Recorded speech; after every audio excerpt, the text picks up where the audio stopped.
하나님 말씀을 보겠습니다. 오늘 말씀은 에베소서 1장 3절 4절에 있는 말씀입니다.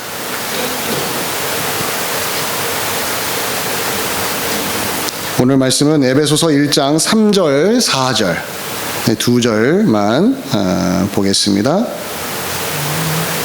한 목소리로 3절 4절을 읽습니다. 찬송하리로다. 하나님 곧 우리 주 예수 그리스도의 아버지께서 그리스도 안에서 하늘에 속한 모든 신령한 복을 우리에게 주시되 곧 창세 전에 그리스도 안에서 우리를 택하사 우리로 사랑 안에서 그 앞에 거룩하고 흠이 없게 하시려고. 아멘. 지난주 우리는 축복을 받은 인생임을 확인했습니다. 아무에게나 주어지는 축복이 아니라 예수 그리스도를 믿는 사람에게만 허락된 진정한 축복. 그 축복의 내용이 뭐였냐면 하늘에 속한 신령한 복이었습니다. 하늘에 속한, 땅에 속한 축복이 아니라 하늘에 속한 거룩한 복. 그 복을 받은 사람들이 바로 교회이며 교회에 속해 있는 각 그리스도인들입니다. 그래서 오늘부터 저는 이 하늘에 속한 축복의 실제적인 알맹이, 그것들이 무엇인가를 바울의 음성을 통해서 한번 집중적으로 살펴보기를 원합니다. 몇 주간 동안 도대체 이 하늘에 속한 축복이 무언가, 이걸 알아야 우리가 누리는 것이 무엇인지를 알 수 있고, 또 땅에 속한 복과 어떻게 다른지도 우리가 분별해낼 수 있기 때문에 이 말씀을 살펴볼 텐데, 제가 3절과 4절 읽었거든요. 3절에서는 하늘에 속한 신령한 복을 우리에게 주시되 이렇게 말했고, 4절로 가면은 곧바로 첫 번째 축복의 내용을 우리에게 알려주고 있습니다. 곧 창세전에 그리스도 안에서 우리를 택하사. 자, 첫 번째 복이 뭡니까? 하나님이 우리를 선택하셨다는 거예요. 하늘에 속한 신령한 복의 첫 번째 자리를 무엇으로 바울이 자리매김했느냐? 하나님이 우리를 선택하셨다고 말합니다. 하나님의 선택이 하늘에 속한 신령한 복이라는 거예요. 사뭇 다르지 않습니까? 지금 바울은, 자 여러분, 교회요, 에베소 교회 성도들이요, 잘 들어보십시오. 우리가 누군지 아십니까? 우리는 하늘에 속한 신령한 복을 받은 사람들인데, 그 첫 번째 자리가 뭔지 아십니까? 하나님이 우리를 선택하셨습니다. 이 말은 설득이 아니에요. 이해시키려고 노력한 게 아니에요. 논리정연하게 이론적으로 설명을 한 것도 아닙니다.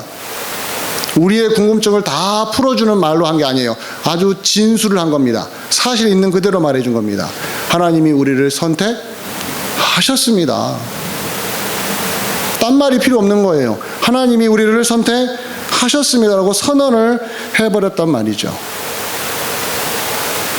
우리가 받은 축복, 예수 믿어서 우리가 누리는, 이 땅에서 누리는 축복의 내용이 하나님의 선택이라는 겁니다. 따라서 여러분과 제가 하나님의 선택이 무엇을 의미하는지를 알아야 이 복이 지금 여기에서 어떤 식으로 작동하는지를 우리가 또한 확인할 수 있지 않겠습니까?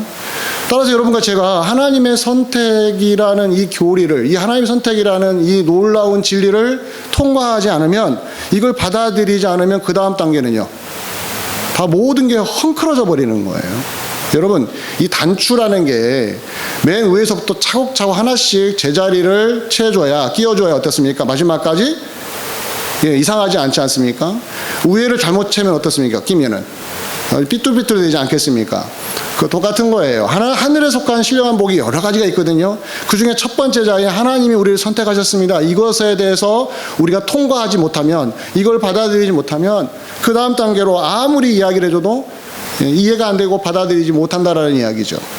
따라서 여러분과 제가 정말 이 하나님이 우리를 선택하셨습니다 라는 거에 대해서 진짜 어떻게 이걸 받아들이고 있느냐, 우리의 반응이 가장 중요합니다. 우리의 반응. 하나님의 선택을 딱 들었을 때에 여러분의 마음속에, 우리의 마음속에 딱 드는 생각이 아멘이냐, 글쎄요란가, 잘 모르겠는데요, 뭐 이상한데요, 의심적으로 가기 시작하면 하나님의 선택에 대한 우리의 태도가 벌써 밖으로 드러난 것이죠. 자, 우리 일반적으로 한번 생각을 해보시죠. 어떤 선택이냐에 따라서 우리들의 반응은 달라지거든요. 어떤 선택이냐, 어떤 선택을 받았느냐, 누구의 선택을 받았느냐, 무슨 일의 선택을 받았느냐에 따라서 우리는 반응이 달라지는데, 아무도 원하지 않는 일에 이 원하지 않는 선택을 내가 받으면 어떻습니까? 사람들은 일반적으로 거부 반응을 보입니다. 제가 초등학교 다닐 때, 제가 어릴 때는 국민학교라고 말했는데, 초등학교 다닐 때 70년대 후반, 80년대 초반에 이 초등학교 다녔을 때, 저 시골에서 학교 다녔는데, 그 학교에서 선생님들이 청소를 시켰습니다, 학생들에게. 지금은 어떤지 모르겠지만 꼭 청소를 시켰어요. 근데 어디 뭐 교실 바닥 청소, 칠판 닦는 거부터 시작해서 가장 싫어하는 청소가 뭔지 아십니까? 화장실 청소예요. 화장실 청소. 왜 그러느냐? 너무 더럽거든요. 아주 기가 찰 정도로 더럽습니다.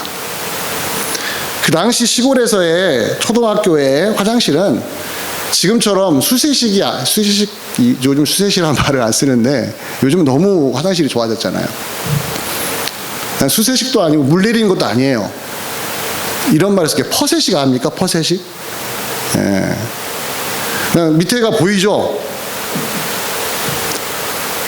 그러니까 그 주변이 얼마나, 이걸 묘사하면 좀 오늘 점심 먹기 좀 불편해질 텐데, 얼마나 지저분한지 몰라요.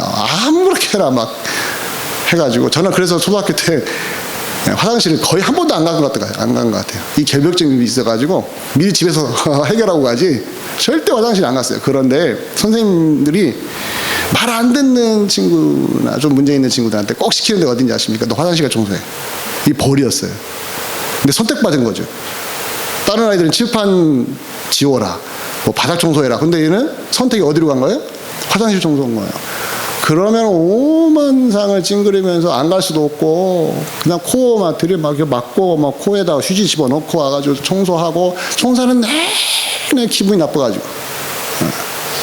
이런 선택은 누구든지 환영하지 않지 않습니까? 누가 좋아하겠습니까? 하나님이 우리를 선택하셨다는 것이 만약 이렇게 화장실 청소나 하는 인생으로 만드셨다면 좋아했겠어요? 그런데 예수 믿는 사람 중에 그런 분들이 있어요. 그런 앙심 같은 느낌을, 하나님 나를 선택했다는데 나를 고작 이렇게 쓰시려고 나를 선택하셨어? 라는 불만을 품는 그리스도인들이 의외로 많아요. 왜? 현실적으로 이게 안 풀리니까. 그래서 하나님이 나를 선택하신 게 아닌 것 같아. 선택하셨다면 내가 이렇게 살 수는 없지 라는 내면적인 좀 그런 불만들이 있지 않습니까? 이것은 뭐냐면 사람들이 원하지 않는 일이 선택됐을 때 느끼는 반응이 그렇다는 거예요. 반대로 누구나 원하는 일에 선택된다면 사람들은 당연히 기뻐하지요. 요즘 한국의 가장 큰 문제 중 하나가 부동산 아닙니까? 미국도 마찬가지지만 이제 금리가 올라가니까 집값도 떨어진다고 뭐 집 사는 사람들이 부담을 느낀다고 여러 가지의 변수들이 많은데, 그래도 부동산 문제는 아직 해결되지 않는 상당히 어려운 문제죠. 예. 이 집을 마련하고 싶은 젊은 친구들이 이 집을 어떻게 하면 마련할까, 금리가 높은데 어떻게 할까, 그거 고민하는 것이죠. 월급 받아서는 도저히 집을 살 수가 없고. 근데 그런 가운데 제가 한국에서 작년에 기쁜 소식 하나를 들었어요. 제 개인적으로 제 막내 동생 가정이, 제가 이름이 좀 복잡해서 좀 적어왔는데, 신혼 희망 타운 사전 청약, 길죠.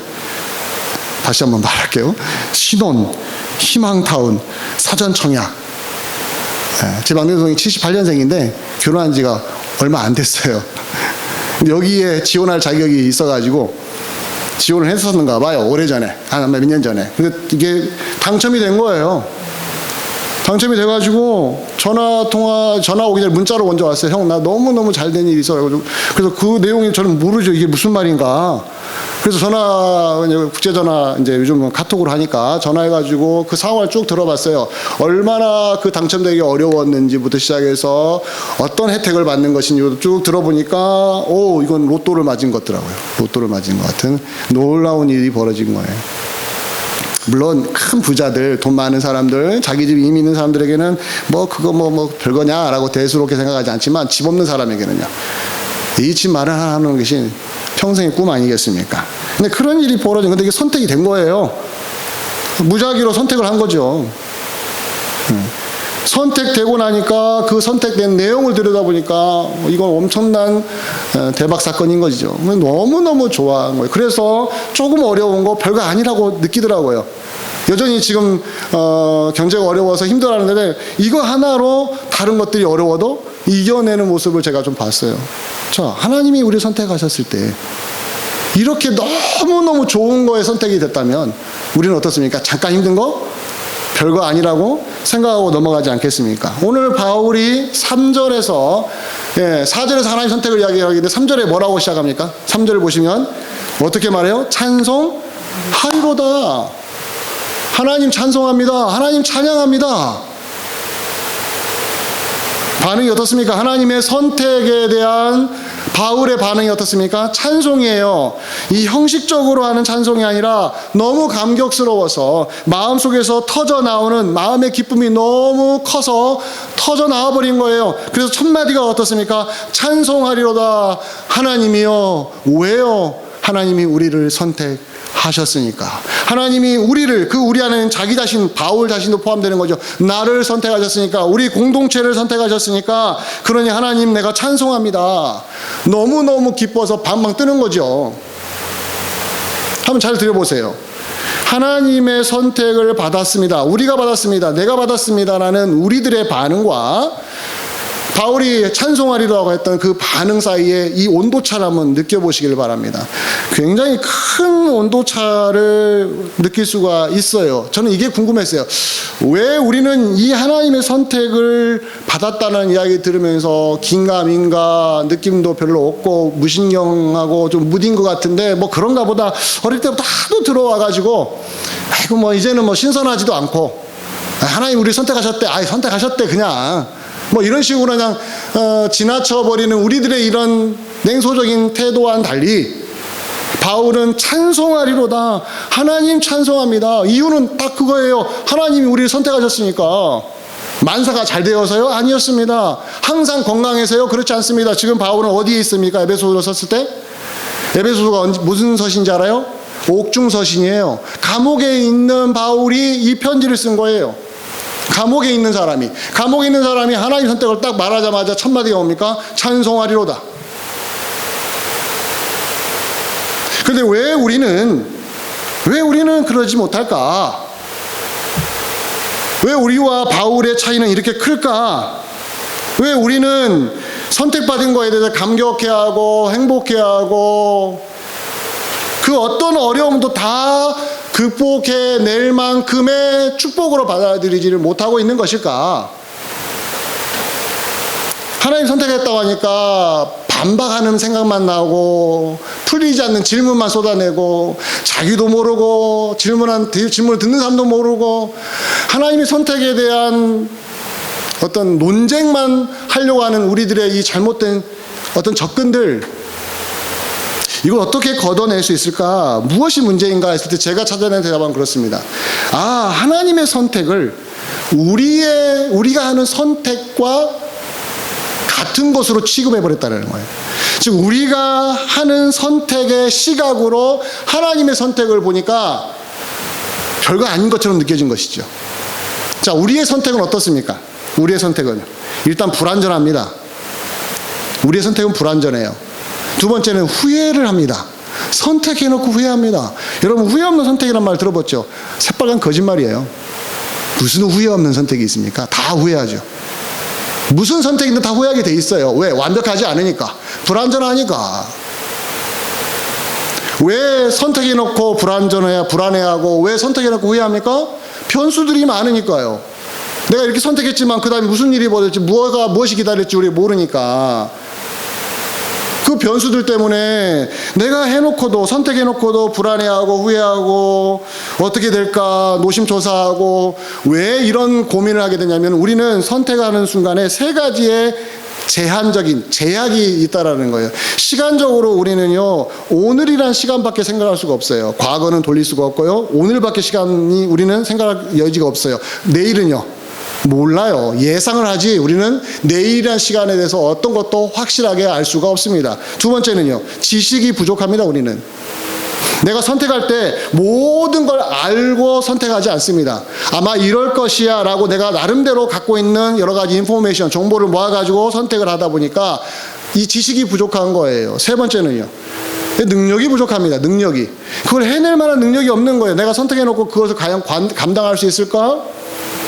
시간도 지식도 능력도 우리가 부족하니까, 우리의 선택은 이렇게 항상 불안할 수밖에 없구나. 그러니 노심초사하지 않겠습니까? 제가 어떤 책에서 읽은 이야기를 말씀 좀 드릴게요. 어떤 의사가, 매우 유명한 의사인데, 의사 자신이 좀 심각한 불치병에 걸렸어요. 그 파킨슨 병이라는 이게 신경이 좀 마비되는 병이라고 하더라고요. 파킨슨 병이 걸렸는데 이게 너무 악화되어서 이제는 더 이상 진료를 볼 수가 없는 지경에까지 간 거예요, 이 의사가. 그래서 자기가 보았던 환자들에게 다 이야기를 해주고, 이제는 다른 의사분을 찾아가시기 바랍니다. 이렇게 한국에서 그 의사가 그렇게 환자들에게 이제 이야기를 해준 거예요. 근데 그 중에 한 환자가 이 의사를 엄청나게 의지를 했는데, 이제 의사 선생님이 이제 소개해준 다른 의사 선생님 추천서를 받아놓고도 너무 불안해하는 거예요. 나 선생님이 없으면 나 어떻게 합니까? 선생님이 힘드신 것도 아는데 이거 어떻게 될지 모르겠습니다. 막 불안해하는 그 환자에게 이 의사가 하는 조언이 이랬습니다. 한번 들어보시기 바랍니다. 뭐라고 했냐면, 선택한 길이 틀릴 수도 있고 최선을 다했는데도 낭떠러지에 도착할 때도 있을 것입니다. 하지만 그게 두려워 한 발짝도 떼지 않으면 영영 아무 데도 못 가게 됩니다. 공감하죠? 선택한 길이 틀릴 수도 있어요, 우리는. 또 최선을 다해서 했는데도 낭떠러지에 선택했는데 그 마지막에 낭떠러지 같이 좀 절망적인 상황에 몰릴 수도 있어요. 그러니까 선택이 불안하지 않겠습니까? 그렇다고 해서 한 발자국도 떼지 않으면 영영 아무 데도 갈 수가 없습니다. 매우 위로가 되지만 저는 여기에서 무엇을 받게 되냐면요, 우리가 하는 선택이 이렇다. 우리가 하는 선택은 항상 이렇다. 불완전하고 후회하게 되고 변수들이 많다라는 거예요. 아무리 내가 완벽하게 준비하고 대비해도 우리가 한 선택이 잘못된 방향으로 갈 수가 있기 때문에 우리는 그 불안 요소를 제거하기 위하여 보험을 드는 거 아니겠습니까? 보험을.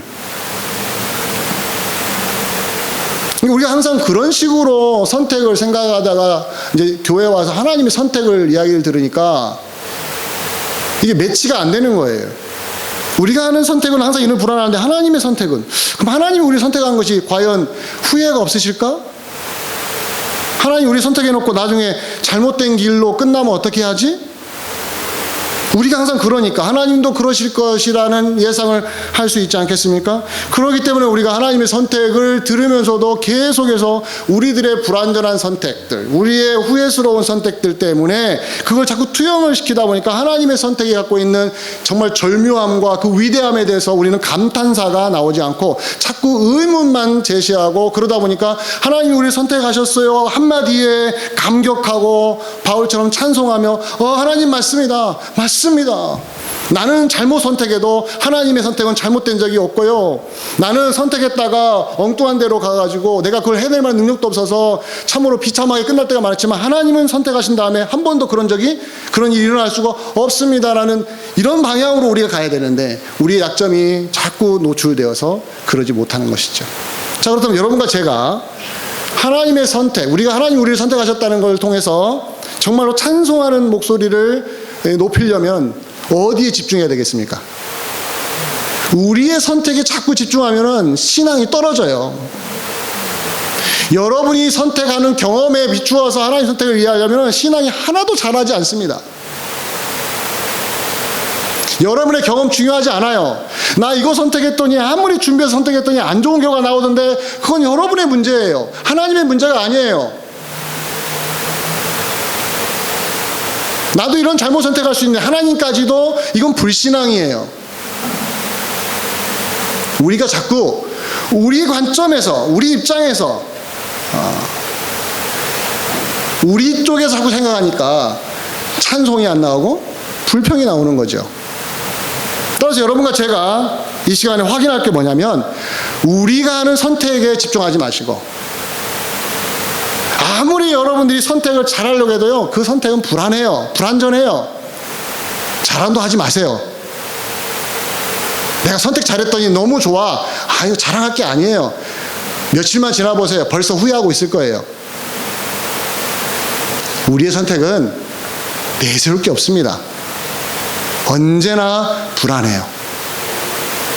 따라서 여러분과 제가 신앙생활을 잘하려면 하나님이 우리를 선택하셨으니 내가 어려운 일이 있어도 이걸 극복해낼 수 있을 만큼 그럼에도 불구하고 하나님 나 찬송합니다. 옥중에 있는 바울이 하나님 선택을 생각하니까 내가 옥중에 있다는 것도 새까맣게 잊어버리고 누구를 찬송해요? 하나님 찬송하잖아요. 하나님이 우리를 선택하셨다는 것만 생각해도 내가 지금 잠깐 어려운 일 당하는 거 이건 아무것도 아니구라는 쪽으로 갈 수 있는 방법. 여러분과 제가 어디에 집중하는 겁니까? 하나님이 선택하시는 것이 어떠한 특징이 있는가. 이 세 가지, 오늘 세 가지를 말씀드릴 텐데 이 세 가지를 꼭 기억하세요. 그러면 여러분들 신앙이 흔들렸다가도 제자리를 잡을 수 있을 거예요. 첫 번째, 하나님의 선택에서 반드시 여러분과 저희가 고려해야 될 것. 선택의 기준이 뭐냐는 거예요. 선택의 기준이 뭡니까? 여러분이 신앙생활 잘하는 겁니까? 여러분 기도만 열심히 하면 하나님이 선택을 하시는 겁니까? 하나님 마음에 합한 일만 하면은 하나님이 우리를 선택하시는 것입니까? 아니었어요. 하나님 선택의 기준은 딱 하나입니다. 오늘 본문을 통해서 볼게요. 4절을 보시기 바랍니다. 4절을 다시 보시면 어떻게 시작합니까? 그 창세전에 그 다음 단어가 뭡니까? 누구 안에서요? 그리스도 안에서. 예수 그리스도 안에서 우리를 선택하셨습니다. 즉 하나님이 우리를 선택하신 유일한 근거, 기준은 누구예요?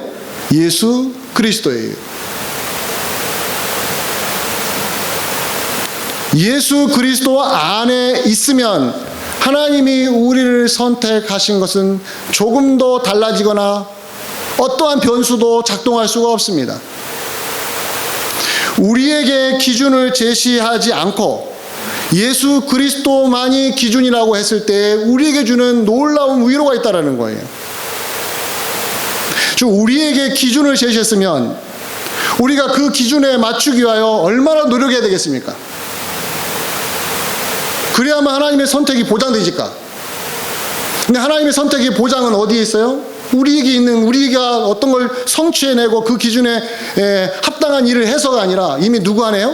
그리스도 예수 안에 있으면, 즉 예수 그리스도를 우리가 믿는 순간에 그부터 그 뒤부터 우리가 예수 그리스도 안으로 들어가는데 예수님이 품으신 사람이 되어버리면 내가 좀 부족하고 하나님의 기준에 합당하지 못하게 행동하고 때로는 미운 짓도 하고 또 뭐 어긋난 길을 갔다 할지라도 하나님이 우리를 선택하신 것이 변해요, 안 변해요? 변하지 않는다는 거예요. 이런 선택이 어디 있습니까? 딱 하나 있습니다. 우리가 살면서 부모가 자식을 대할 때, 부모가 자식을 선택한 건 아니지만 부모가 자식을 대할 때 어떻습니까? 자식이 아무리 미운 죄도 정을 끊습니까? 안 끊습니까? 안 끊지요. 물론 요즘은 뭐 내 자식 아니야 하고 내 뭐 그냥 평생 안 보고 사신 분도 있긴 있지만 또 자식도 부모 안 본다고 막 그냥 패륜 짓도 하고 막 이런 세상이지만 또 부모가 다 같은 부모가 아닌 것도 맞죠. 자식을 버리고 고아로 버려버리고 자기 살 길을 떠나는 부모도 있으니까 뭐 불완전하죠. 그럼에도 불구하고 하나님이 우리를 선택하신 것이 조금 더 변하지 않는다. 어떠한 조건도 우리에게 걸지 않고 우리에게 기준을 제시하지 않고 우리를 선택하신 것을 한 번도 바꾸지 않으신다라는 그것을 잘 보여주는 것은 부모가 자식을 대하는 것. 이 정도 선에서 우리가 좀 이해할 수가 있는데 그럼에도 잘 이해가 안 되는 게 많아요. 여러분과 제가 꼭 기억할 것은 그럼에도 불구하고 하나님이 우리를 선택하셨다 했을 때 꼭 기억할 것은 여러분에게 기준이 없어요. 여러분의 어떤 근거도 없어요. 하나님이 선택하신 것은 딱 하나입니다. 기준이 예수 그리스도이십니다. 그래서 여러분과 제가 신앙생활을 잘하면 잘할수록 누구를 더 많이 생각한다고 했어요? 예수 그리스도 그 한 분에게 올인할 수밖에 없다라는 것을 꼭 기억을 해주시기 바랍니다. 두 번째, 하나님 선택에서 우리가 꼭 기억할 것은 하나님이 언제 우리를 선택하셨느냐는 거예요. 이걸 꼭 기억하십시오. 선택의 기준은 우리가 아니라 예수 그리스도라는 거예요. 그러면 선택을 언제 하셨냐는 거예요. 오늘 본문에서 또 한번 확인해 봅니다. 4절을 보시기 바랍니다. 4절에 보면은 곧 창세 전에 그리스도 안에서 우리를 선택하사, 여러분 창세 전이라는 단어를 기억을 해 주시기 바랍니다. 언제 우리를 선택하셨어요? 창세 전에, 세상이 만들어지기 전에. 여러분 놀랍지 않아요? 이게 진짜처럼 믿어지십니까? 어떻게 이런 일이 벌어져요? 창세 전에 우리를 선택하시다니요. 이게 가능할 수 있으려면은 무엇이 충족이 돼야 될까요? 하나님이 창세 전에도 계셨어야 돼요. 근데 하나님은 언제부터 계셨습니까? 영원 전부터 계셨지 않습니까? 하나님이 계셔서 하늘과 땅을 만드시지 않았습니까? 그러니까 바울이 하는 말이 창세 전에 하나님이 우리를 선택하셨다는 것은 가능하다는 거예요. 누구 때문에요? 하나님 때문에. 하나님이 창세 전에 이미 계셨기 때문에, 그 하나님의 능력과 하나님의 지식이 완벽하기 때문에, 영원 전부터 영원까지 계시는 분이고 하나님의 지식은 완벽하시기 때문에 그 하나님이 우리를 창세 전에 선택하셨다. 이게 가능해요, 안 해요? 가능해요. 하나님만이 하실 수 있는 영역이란 말이에요. 이걸 바울이 고백한 겁니다. 창세 전에 우리를 선택하셨다고요. 여러분 구약에 보면 야곱과 에서 이야기 아시죠? 둘이 쌍둥이인데 엄마 뱃속에 있었을 때 하나님이 누구를 선택하셨습니까? 에서가 아니라 야곱을 선택하시지 않았습니까? 그래서 야곱은 엄마 뱃속에 있을 때부터 선택을 받았다고 알고 있었어요. 이것만 해도 우리 놀랍지 않습니까? 그런데 태어나지도 않았는데, 언제 태어날지도 모르는데 그런 우리를 창세 전에 하나님이 선택을 하셨다고 했으니, 그 창세 전에 선택한 우리를 조금 문제가 생겼다고 해서 버리시겠습니까? 선택한 걸 취소하시겠습니까? 그럴 수가 없다라는 거예요. 이거 하나만이라도 우리가 알고 있다면 우리는 찬송할 수밖에 없는 것이죠. 내가 좀 비록 지금 현재 어려운 일을 다 겪어도 능히 그것을 이겨낼 수 있는 힘이 어디서 오는 겁니까? 하나님이 창세전에 나를 선택하셨어. 세상이 나를 버려도, 교회가 나를 버려도, 내 옆에 있는 동료 그리스도인들이 나를 버려도 하나님은 나를 버리지 않으셔. 그래서 시편에도 그런 고백이 있잖아요. 부모가 나를 버릴지라도 주님은 나를 버리지 아니하신다는 시편에 있는 말씀도 있습니다. 그만큼 하나님의 선택은 창세전에 이루어진 것이기 때문에 어떠한 일이 있어도, 어떤 지진이 있어도, 어떤 기근이 있어도 그 선택이 바뀌지 않습니다. 마지막 세 번째 하나 더 봅니다. 선택의 목적입니다. 선택의 목적을 보시면 4절을 다시 한번 보시기 바랍니다. 같이 한번 큰 목소리 읽어볼까요? 시작. 고 창세전에 그리스도 안에서 우리를 택하사 우리로 사랑 안에서 그 앞에, 그 다음에 중요합니다, 거룩하고 흠이 없게 하시려고. 자, 하나님이 우리를 창세전에 선택하셨고 그리스도 안에서 선택하셨는데, 그 다음에 하나님이 선택하시고 나서 우리를 끌고 가시는, 우리에게 바라시는 게 뭡니까? 목적이 뭡니까? 거룩하고 흠이 없게 만드시려고. 구약에 아까 제가 야곱과 에서 이야기를 제가 해드렸지 않습니까?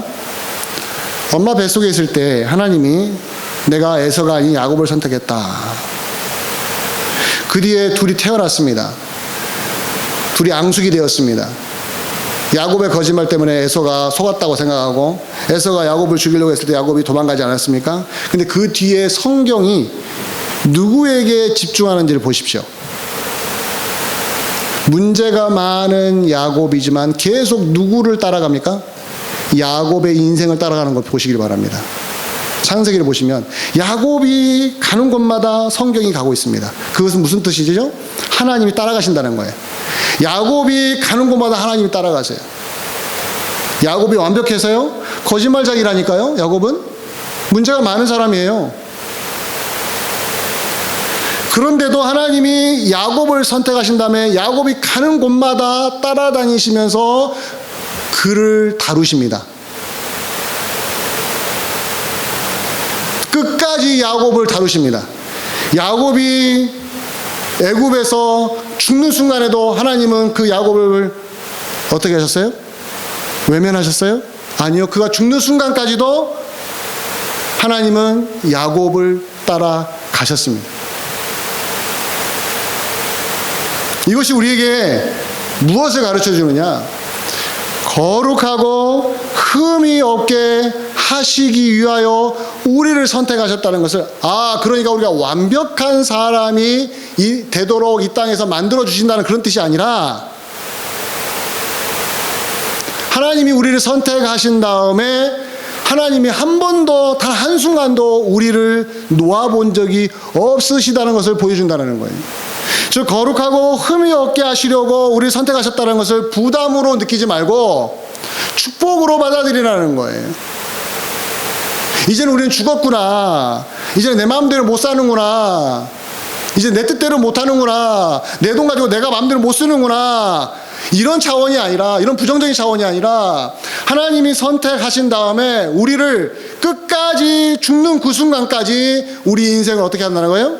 야곱의 인생을 놓지 않으신 것처럼 우리 인생을 놓지 않고 죽는 순간까지 붙들고 계시다라는 거예요. 이런 하나님이 어디 있습니까? 세상이 얼마나 야박합니까? 사람들이 얼마나 야비합니까? 물질 앞에 우정도 없고, 물질 앞에 의리도 없고, 내게 이익이 된다면 누가 손을 잡는 세상 아니겠습니까? 누가 우리 인생을 책임집니까? 사랑하는 가족일지라도 헤어질 수가 있고, 내가 목숨처럼 사랑하는 내 자식이라도 내가 보호해줄 수 없는 우리 인생 아니겠습니까? 다 알잖아요. 근데 왜 그런 변수가 많고 그런 허무하고 아무것도 아닌 거에 우리 인생을 다 걸고 삽니까? 왜 거기에만 연연합니까? 완벽한 하나님의 선택이 있는데 그 어떤 변수도 바꿀 수가 없고, 그 어떠한 사람들의 야비함도 무너뜨릴 수가 없는 하나님이 우리를 선택하셔서 거룩하고 흠이 없도록 우리를 다듬어 가신다는, 하나님이 작정하시고 우리 인생을 끌고 가신다고 하는 이 놀라운 축복을 받은 우리가 조금 어렵다고, 사람들이 나를 좀 힘들게 한다고, 하던 일이 좀 안 풀린다고 넉넉고 하나님 이럴 수 있습니까? 라고 하는 그러한 신앙 자세보다는, 그럼에도 불구하고 그래요 하나님, 내가 왜 이런 거에 마음을 빼앗겨서 이 변수가 많은 이 물질에 내가 왜 마음을 둬가지고 왜 이런 거에 내가 연연하다가 누구를 놓치고 살아요? 하나님을 놓치고 살아요. 하나님을. 지금 바울이 에베소서를 시작하면서 하늘에 속한 신령한 복이 뭔지 아십니까? 하나님이 우리를 선택하신 겁니다. 즉 하나님은 우리 편에 서서 내가 죽는 그 순간까지 무수히 많은 변수들과 후회들과 비극과 어려움들과 그 모든 것들을 감수하는 우리 인생 속에서도 하나님은 절대 우리를 놓지 않으시고 끝까지 책임지시겠다고 하는 이 놀라운 축복을 받는 우리가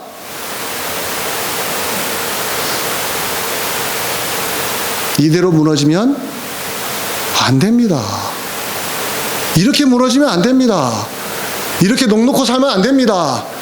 정신을 바짝 차리고 우리를 선택하신 하나님 쪽으로 갑시다. 이게 바로 옥중에서, 감옥 속에서 바울이 외쳤던 놀라운 메시지인 것이죠.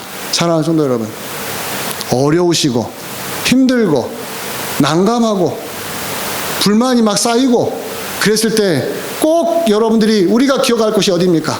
하나님이 이런 우리를 선택하셨다고.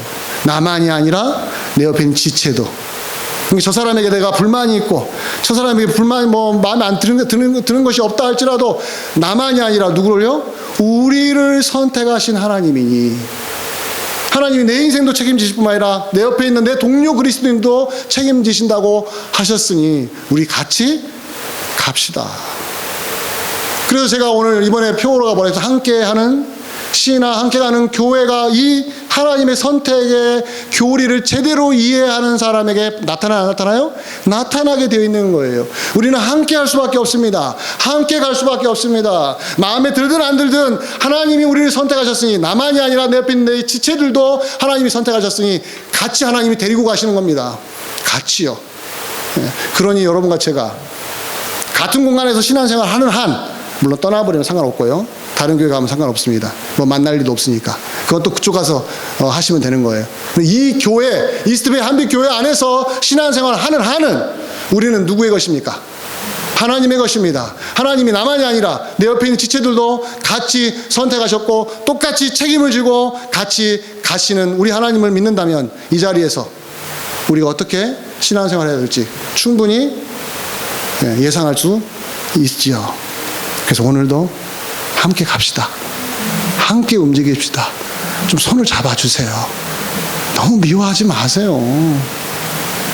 막 꼴보기 싫어가지고 저 사람만 보면 과거가 자꾸 생각나가지고 너무 이러지 마세요. 아니, 잊어버려요. 그냥 과거는 지난주 거 잊어버리세요. 제발. 지난주 저 사람이 무슨 말 했던 거 이거 잊어버려요. 좀 잊어버려줘요. 그래야 함께 가지요. 함께 가지요. 우리는 할 수 있어요. 부부만이 할 수 있는 게 아니에요. 가족만이 할 수 있는 게, 우리는 예수 그리스도의 가족이에요. 예수 그리스도 안에서 함께하는 신앙을 배우는 사람 아니겠습니까?